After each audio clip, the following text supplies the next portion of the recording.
Hi everybody, thanks for joining me back here today. Today I'm going to show you the Grado SR60i headphones.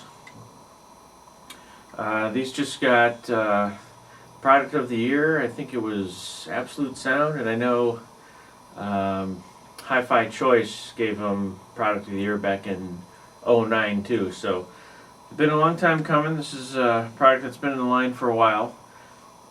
This is what I'd call entry-level hi-fi. Entry-level price-wise, but well into hi-fi for their performance. These go for about, in the US, for about $80 a pair. They look, well, first thing you'll notice, they look almost just like the 80s and the 125i's. You know, they have plastic ear cups. You've got a kind of vinyl headband. The ears do pivot, several directions to adjust your head. The side pieces go up and down to adjust to your head size. I have a huge head, and these fit fine. I've got adjustment to spare, so there's plenty of room. One thing, the cord on them is very nice for a headphone of this price, especially. You got a nice thick cord. It's got a kind of a rubberized coating. One thing that's really nice about this that I like, I do like the dual in design, one cord into each ear, but also when you have them on and it brushes against your clothes, the cord brushes against your clothes or zipper or anything, the cable does not transmit that sound to the ears. I think they call that microphonics. I've heard that in some headphones where you move and it sounds like, what was that? Like whatever the sound of your clothes brushing on the cable is transmitted as sound into your ear. The Grados, all the ones I've tried haven't had that issue, so these are no exception there. They have, we've got about a 6-foot cord here. They come terminated, which is different than the 125i's. These come terminated with a 1/8 inch, 1/8 inch or 3.5 millimeter end. So these will work well with any portable player, MP3 player, laptop, anything like that.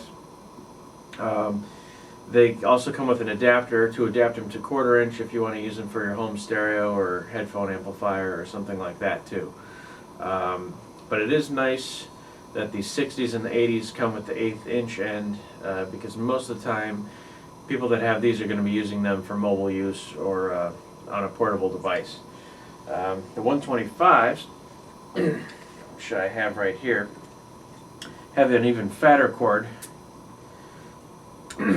They come terminated to 1/4 inch. So to use the 125s and the 225s and 325s, to use these with a mobile device, you have to buy this extra adapter piece, put it on here so you can go down to the 1/8 inch. The 60s and the 80s come ready to go that way. Give you guys a close-up here of the difference between the cords. Here we've got the SR60i with the 1/8 inch end, and you can see how much beefier the 125's cord is. Real fat cord and a 1/4 inch end. This real heavy cord actually makes it a pretty heavy cord, and you can feel it tugging on your ears as well. So if it's a mobile usage, you may consider the lighter weight cord of the 60 or the 80i's. At first I tried these out, and I compared them to the 125's that I already had broken in, and there was a pretty good difference. These sounded kind of bass heavy and kind of muffled, kind of closed in. The 125's were open and vibrant and detailed and just substantially better. Then we broke these in. We put some hours on them and came back and listened. And tonight, just 5 minutes ago, I just got done listening for an hour and a half. For a couple reasons. One, I wanted to really get the differences between the 60s and the 125's. And two, I wanted to see if there was any issues with pressure with the ear cups. I wanted to see if they became uncomfortable. And after breaking them in, they opened up substantially more. The differences between the 60i's and the 125's are much more subtle. You know, they're both very good headphones. Now they don't sound muffled at all. They've opened up quite a bit on the top end. Bass response, we're getting a bit more detail on the bass. Very nice headphone, and I think about the best sound you can buy for their price. So for 80 bucks, you really, I don't think there's a headphone made that can improve upon these. The other thing, the comfort with the ear pressure, like I said, I just had these on for an hour and a half, and no problems at all. I thought, I have a big head and I have big ears too, and these sit on the ear, so they push against the ears, and I thought for sure my ears would be hot or something and there would be uncomfortable pressure. It's not a problem at all.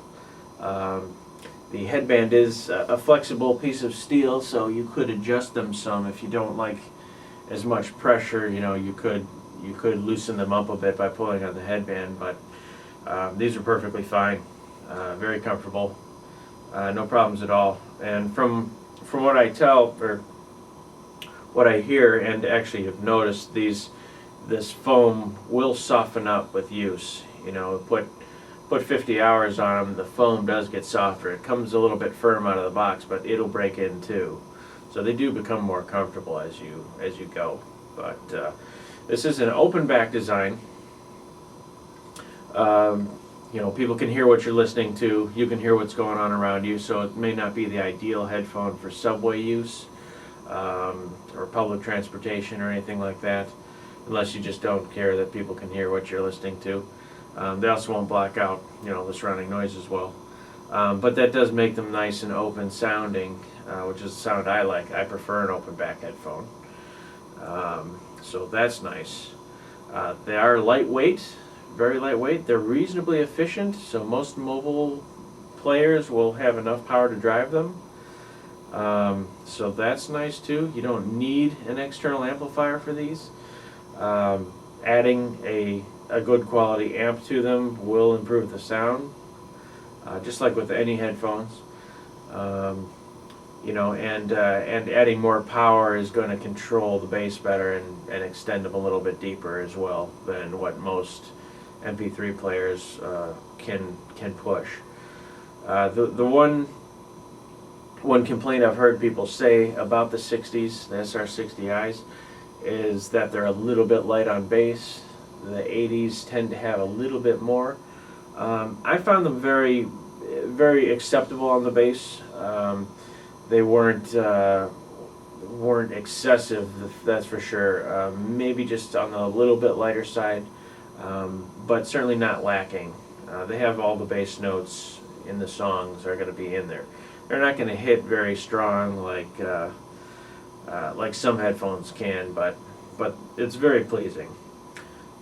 So definitely, highly recommended. If you've got about 80 bucks to spend, these are the headphones you want to get.